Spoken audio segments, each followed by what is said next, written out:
Alrighty, so I've already recorded this like actually it's like 7 times now, and I've messed up a lot. My mic wasn't recorded when I tried to do it while playing, and just a lot of other problems. But I think this is the one. So pretty much what I was saying is I'm tired of the developers of Dead by Daylight. I'm tired of the community, and I'm just over Dead by Daylight for now.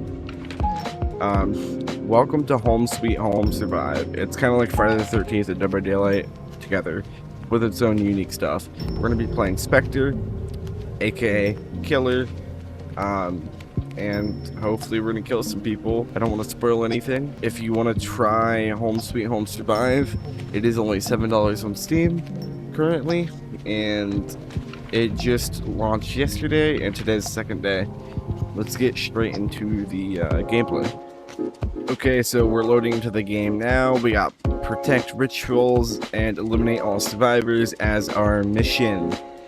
Let's see how we do. I hope we do well. Now, actually here, I spawned in a little bit of a awkward position. I've actually never spawned here before. I've spawned in the same place every time a Spectre until this exact video, and I'm a little confused by that. So the first thing that we're going to go ahead and do is break these doors down. Doors are kind of like pallets to Dead by Daylight. You're gonna hear me compare it to Dead by Daylight a lot because I know Dead by Daylight a lot, and they're in the same genre. So doors and little like crouch through walls. The killer can't crouch. That's how survivors kind of get away from you. So you kind of want to break those. And on the swamp, there's not a lot of doors and crouchable walls. So that's kind of like your best thing to do is go ahead and break them and get them very limited straight off the bat. Now survivors in this game can actually use weapons to stun you, kind of like the flashlight in Dead by Daylight. But it's more of like it's an actual weapon. You can kill the Spectre, aka the Killer, in Home Sweet Home Survive, which I think is interesting. It's kind of like Friday the 13th. I like it. It adds another thing. And no, they can't just kill you straight off the bat. They actually have to do the rituals and everything still. It's just kind of like an option. You can either escape or kill the Spectre. Now, what you just seen there is the R ability. The R ability allows you to teleport to, normally it's the closest survivor around you. It'll teleport to them. So when they do like drop downs, as you can see, the drop down there has a yellow little glow to it. The Spectre cannot drop down points like that. They have to go downstairs like this. So you can actually use your teleport to teleport to a survivor that dropped down somewhere, and it's kind of really handy to that. You can see kind of like a pallet, it blocked me, but I'm just gonna smash through them, get rid of them so they can't use them ever again on me. Now you can see me using my shift ability. Your shift ability makes you go invisible and makes you go really quickly, and you can see auras through survivor auras through the walls and everything. This is only with aka Schoolgirl. I don't know her actual name, but it's only Schoolgirl. You can see they're working very well together. But every killer is going to have their own abilities. Now, Schoolgirl is the only killer that you get off the bat, but you can get the second killer completely for free, and you can get most of the survivors completely for free. You just have to work quite hard for it. You can see, once again, me using my R ability there to get to them. Now, you can also see I used my shift ability, or my right mouse button ability. If you look at the timer now, it's the one in the middle. You can see that I went ahead and used that.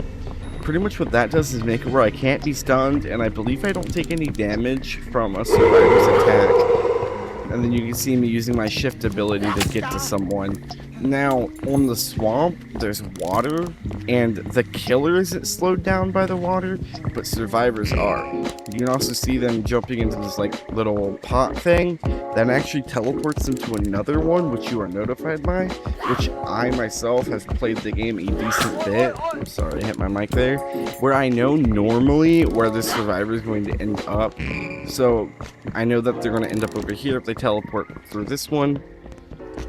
And I'm actually going to go for the female survivor here because she's lower HP, and I wanted to go ahead and try to get her killed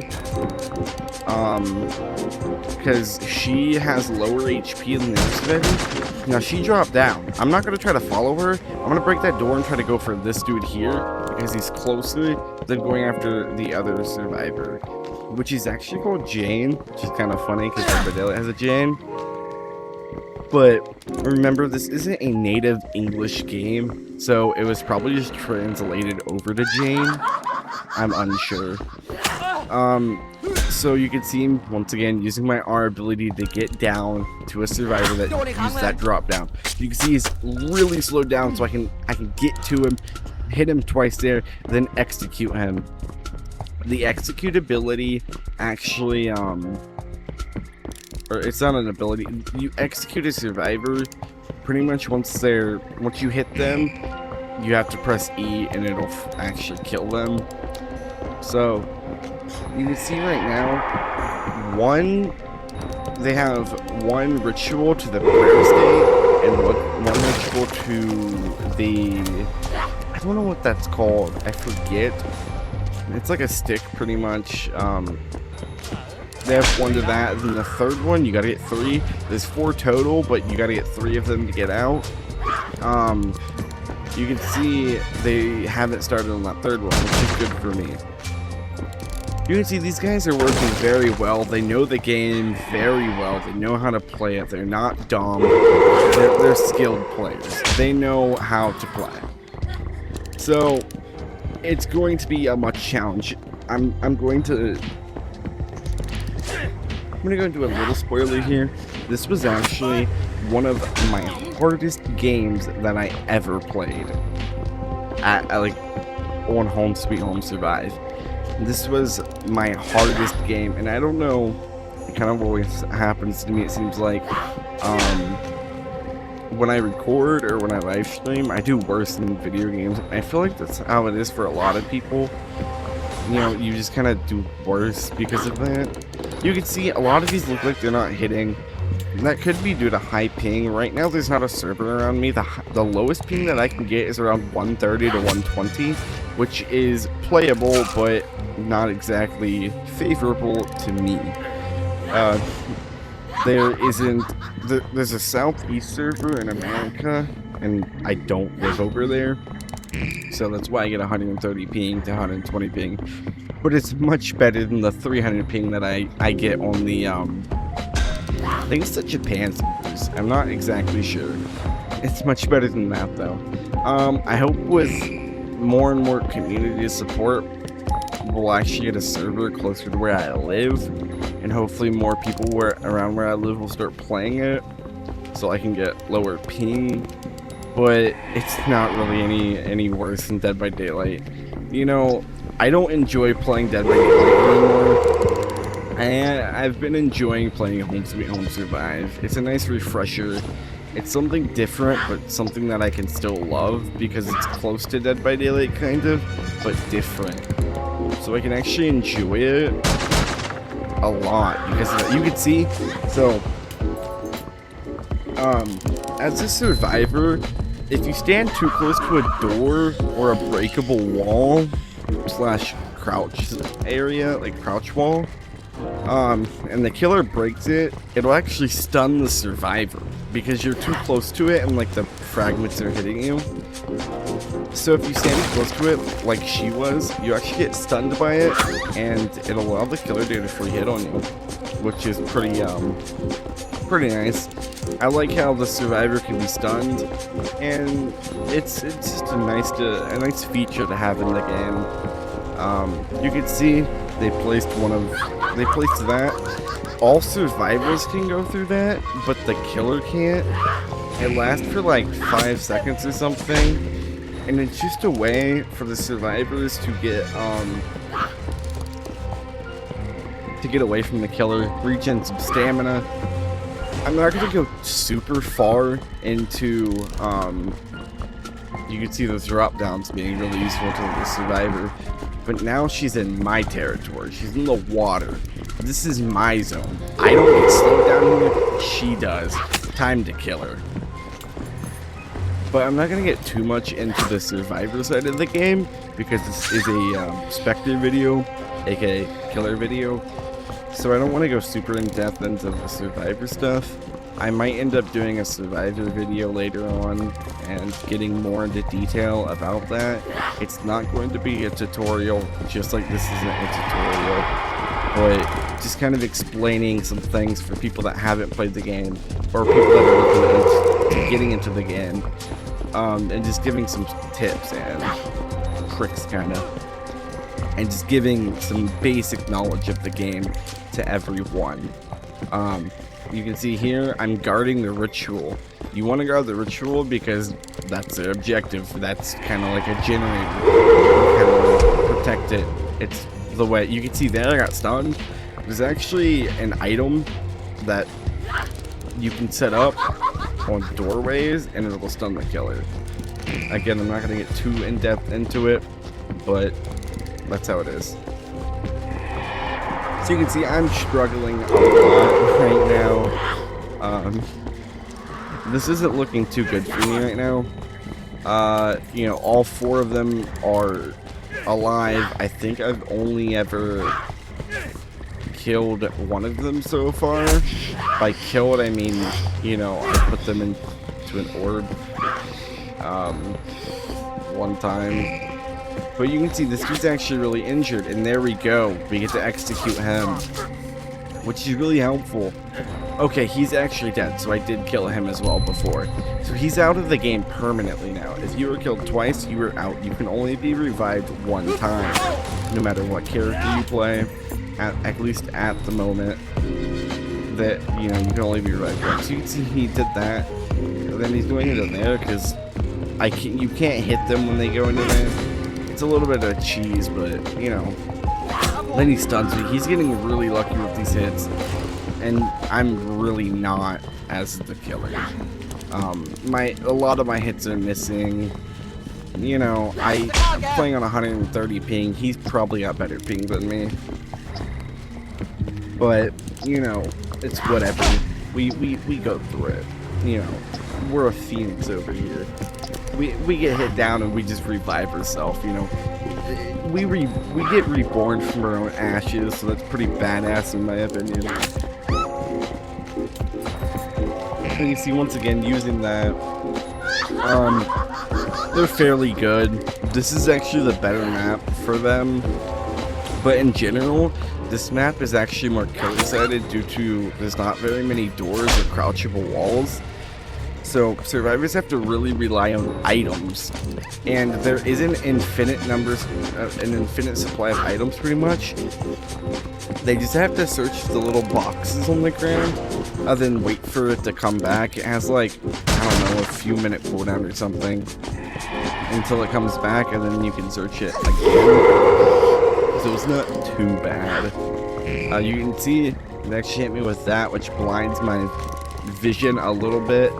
It's not too bad, of course. I want to protect that ritual, though. You can see she messed up a skill check when I got her off of it. That's really good to me because that actually resets the progress a little bit, making it take a little bit longer. So you can actually see they completed 1 now, and they have 1 in the prayer phase, which is the yellow one, and 1 in that stick stabby phase, whatever it's called, which is the second phase. That means they need to actually get that. I think, yeah. They need to actually get that, and the other one means they need to actually do the prayer. So I'm trying to really protect that prayer one because that one's fairly close. You can see I'm going to go ahead and go back to it here. I'm not going to use my ability here because it's unneeded. You can see no one's here because they're probably working on the other one. Okay, we found her. You can see survivors can outrun the killer, but as the schoolgirl, when you get into a chase, you actually get it's kind of like a bloodlust in Dead by Daylight, but it's specific to her killer, I do believe. So she gets faster over time. Survivors are not permanently faster than you, though. Survivors have stamina. Again, I'm not going to get too much into it, but they do have stamina, and when that runs out, you know, that's where you can catch up to them.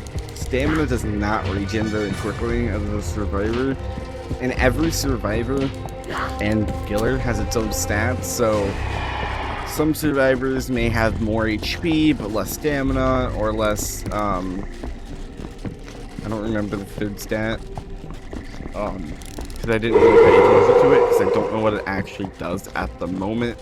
Probably should look into that. But the survivor that you're looking at here, this female survivor, I will give you her stats. She is a 1 HP. That means a 1 like bar HP.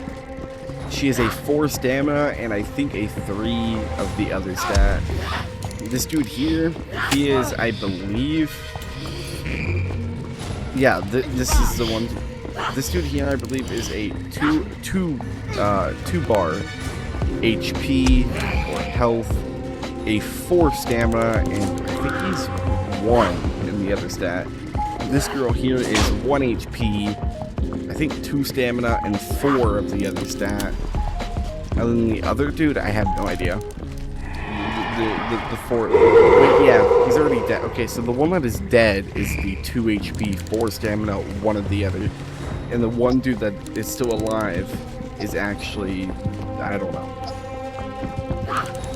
I've never talked this long for a video in my life, and my mouth is extremely dry.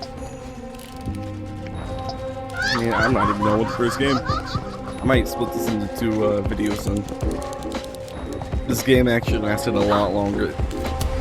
This game, like I said before, is my worst killer game by far. And Home Sweet Home survived. I did really bad, unfortunately. You can actually see they have 1 ritual done, and the other 2 are in the prayer phase. And I'm just looped by this person until now. Now we get to execute her. A lot of hits are missing and everything, but you know what? It's fine. It's an early access game. I'm one of the people that actually understand an early access game means early access, you know. It's not a finished product. Anything in an early access game can actually change. So, I expect it to have problems. Every game has problems on launch day. I know myself and all of my friends and just other people were clowning on the game and just saying bad things about it on the launch day. But as soon as I actually played it, I've actually kind of fallen in love with the game.